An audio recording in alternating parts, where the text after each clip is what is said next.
Okay, so in this video we're going to be changing the auxiliary belt tensioner on my VRS. Now, tensioner, as you can see, is just down here. It's this one here.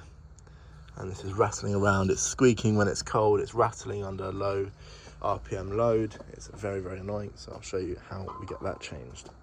So this is the new unit with the pin, which means obviously it's preloaded under tension right now. So when we pull that pin out, it will pop. We're going to get a ratchet or a spanner on that tensioner bolt, which you can see is straight down there. So that there is where we're going to be going. We're going to be turning the tensioner to tension off the belt. And once we've done that, we'll be able to release the belt. Okay, so it's a 16mm and I've just got an open-ended spanner on there.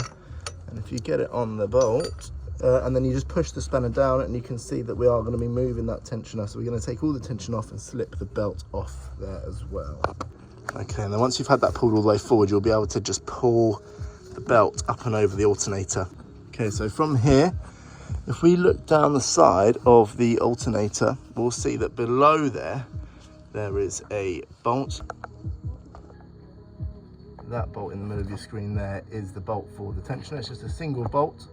So we'll be going in there to remove that. Okay, so the easiest way to access that bolt is to get a 13mm ratchet spanner and put it straight down the front of the engine, and you will be able to reach in there and, as you can see in there, get onto that. So you can see it's in there. So we'll be loosening that off now, and then we'll pull that old tensioner off. Okay, so once you've whizzed that bolt out, you actually need to get a jack and a block and slightly jack up the engine, because when you are in here, when the tensioner pulls out, I have pulled it out now, but when the tensioner pulls out from its hole, which is just in here, so that hole below the alternator, that is where the tensioner goes, just there.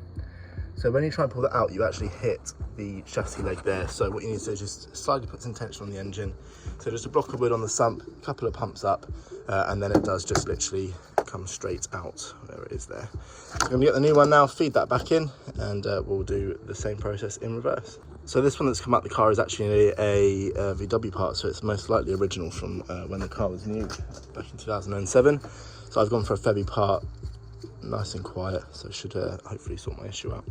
So here you can see I have slid the new tensioner in. So there's a key way, so you really can't get it wrong. It will only go in one way, and then we're obviously going to go around to the back again and put that bolt back through and tighten it up. Okay, so now we've got the belt back on, but I haven't pulled the pin on the tensioner just yet. So what I'll do is I'll get in there with some needle nose pliers, pull that pin out just there, and that will put everything under tension straight away. Okay, so the pin's been pulled out, so everything is now back under tension. So we'll start the car up, and hopefully everything sounds absolutely perfect. As we can hear, there are no rattles, there's no knocks, no squeaks.